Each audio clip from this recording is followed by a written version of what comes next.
Greeting to the respected lecturer. So this is our poster. The story we've chosen is Rules of the Game by Amy Tan. So my group consists of 5 members, starting with myself, Navenaa, Michelle, Yi Ting, Puteri, and Clarissa.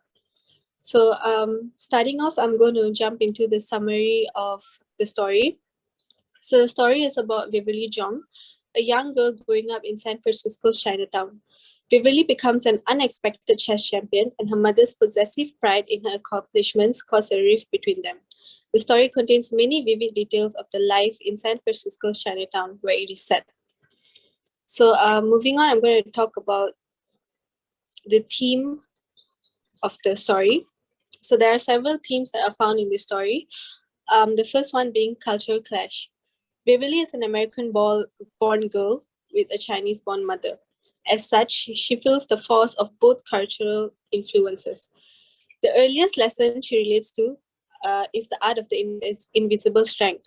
It is based on a Chinese proverb about a strong wind being unseen.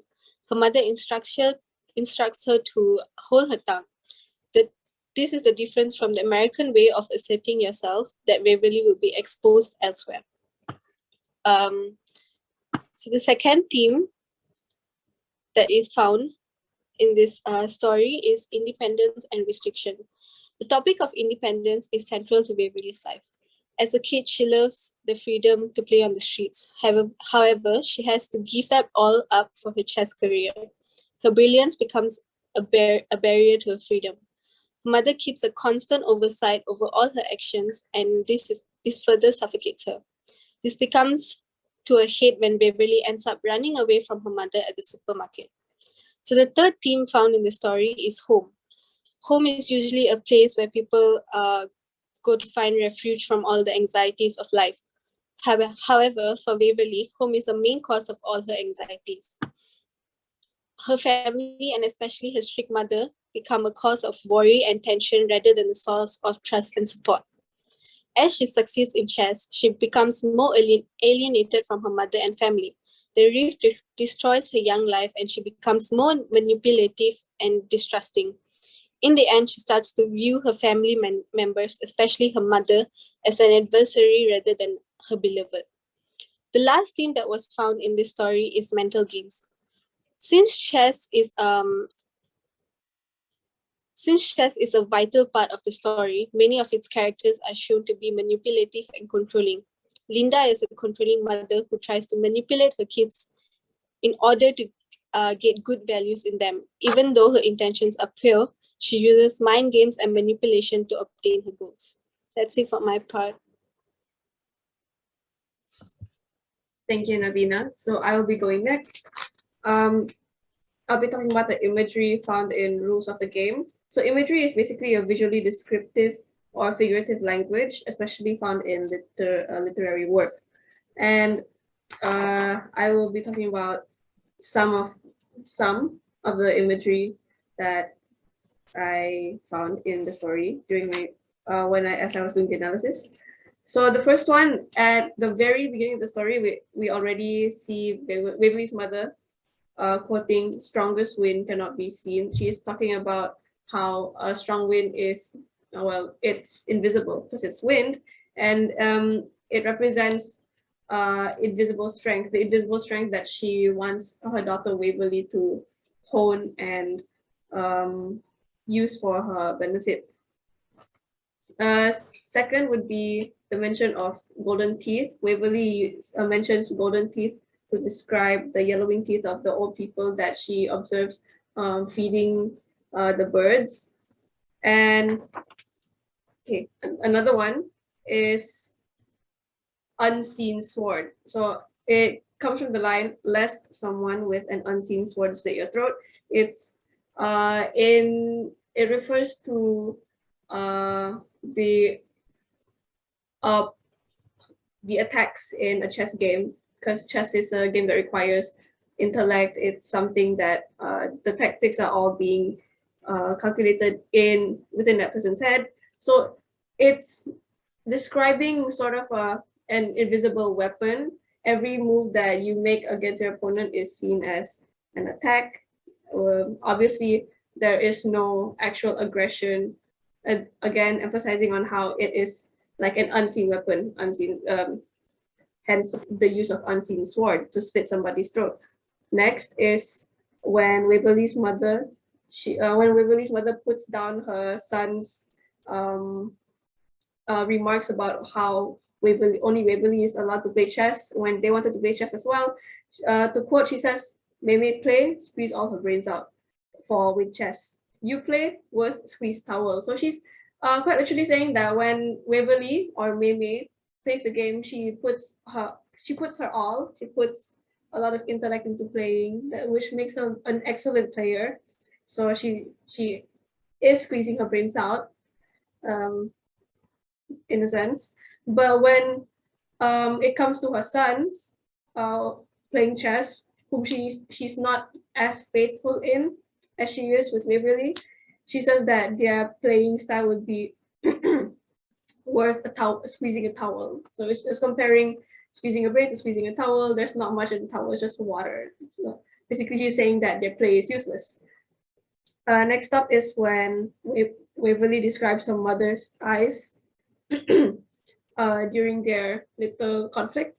She says that her mother's eyes turn into dangerous black slits. So her mother is squinting her eyes in disapproval, in anger. So it indicates, saying that they're dangerous, indicates, hostility coming from her mother at Waverly suddenly lashing out. And then last would be Waverly saying, this is after Waverly has run away from her mother and gotten lost in the alley, but is finding her way home. She describes the yellow lights at her house in the distance to look like two tigers' eyes in the night.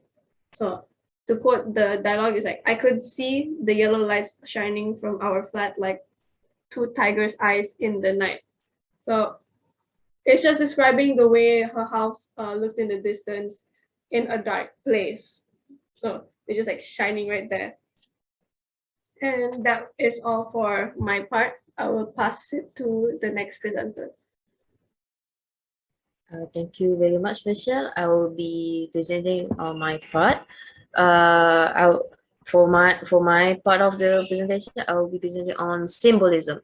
So symbolism is a literary device that uses words, people, symbols, and abstract ideas to represent something that is different yet similar to its literal meaning. In Rules of the Game by Amy Tan, a sentence that stored as symbolism in is Waverly's hair. Early on the story, her hair was mentioned being thick and disobedient, and every morning Waverly's mother had to braid her hair into two neat pigtails. This symbolizes the silent rebellion every time Waverly had to face with her stepmother, as she was forced to excel in many of the tournaments that she was forced to enter. At one point, she had enough and she became disobedient to her mother at the later part of the story. Another symbolism is Waverly's manipulation to her chess opponents. In every game, she will find more ways to perfect her craft in chess to the point that she finds it amusing to see her opponents being restless in the game she set up for them. This can be seen as her way of coping the fact that her stepmother manipulates her into being the best in chess, being the best chess player, and proceeds to use her own daughter's achievement as a way to show off to others. The more her mother forces her to play chess, the more Waverly feels pressured to be better and hence loses her sense of individuality. That is all for my part. I will pass the floor to our next presenter, Yi Ting. Thank you, Puteri. For my part, I will be talking about the personification used in the rules of the game. Personification is a literary device that attributes human characteristics to non-human subjects. It is a subset of figurative language and can show up in the form of either a simile or a metaphor. In literature, it can be used to add a more relatable human aspect to inanimate objects and abstract concepts. For example, many religions often personify figures such as death as deities or link certain non-living or non-human subjects to a human character it is associated with. While not as prevalent as other common literary devices such as similes and metaphors, personification is still a powerful tool to give character to non-human objects, beings, and abstract concepts, which makes it a popular device to use in children's literature. In Rules of the Game, the writer Amy Tan makes use of personification in regard to Waverly Zhang's fascination with the game of chess, as well as her overall internal monologue. Being a child with an active imagination would make her personify the objects around her. Her hair is described as disobedient as her mother ties it, and she eagerly learns the secrets of the chessboard.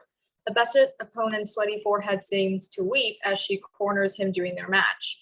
Many of the chess moves that she is taught by her mentor Lao Po at the park have names that invoke personification as well, such as the sudden meeting of the clan, surprise from the sleeping guard, the humble servant who killed the king, among others, making a simple game of chess feel as if it is an intricately woven epic from old legends, which neatly ties into the Chinese background and theme of the story itself. Personification is also in full swing during Waverly's first chess match, when she becomes so absorbed into the game that the chess pieces appear to be soldiers guided by a wind that whispers strategies to her.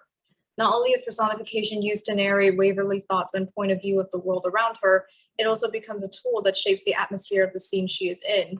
When she arrives home after having a fight with her mother at the supermarket, the half-eaten fish on the table is personified as such. On a platter were the remains of a large fish, its fleshy head still connected to bones swimming upstream in vain. Through the discomfort this visceral image elicits, the reader feels the tension and fear along with Waverly as she walks into the dining room. The chess sequence as she retreats into her room after her mother's remarks personify her mother's opposing black chess pieces as advancing soldiers overwhelming her white pieces, which Tan uses to symbolize Waverly's internal struggle against her mother's high expectations.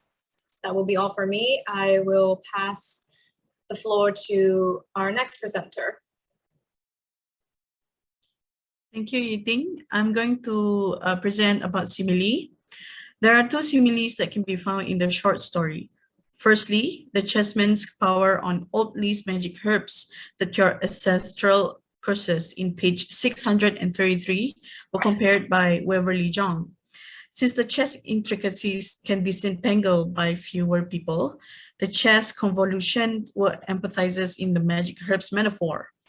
Thus, the cultures between both Chinese and American were appealed in a metaphor in which the American games called a chess and the Chinese creations was called the magic herbs. The aspects between American and Chinese that portrayed on the metaphor were convergence, which were useful to basically American to get to the top of the game for a Chinese girl named Waverly Zhang. Secondly, as a chess victor, Waverly Zhang was disconcerting when her mother showed off her achievement to the people, which she confronted her mother, and she described her mother's eyes as dangerous black slits in page 639. Waverly Zhang interpreted how she was ashamed to be her mother's daughter that caused her mother to show her displeasure, which from the metaphor of the black slits.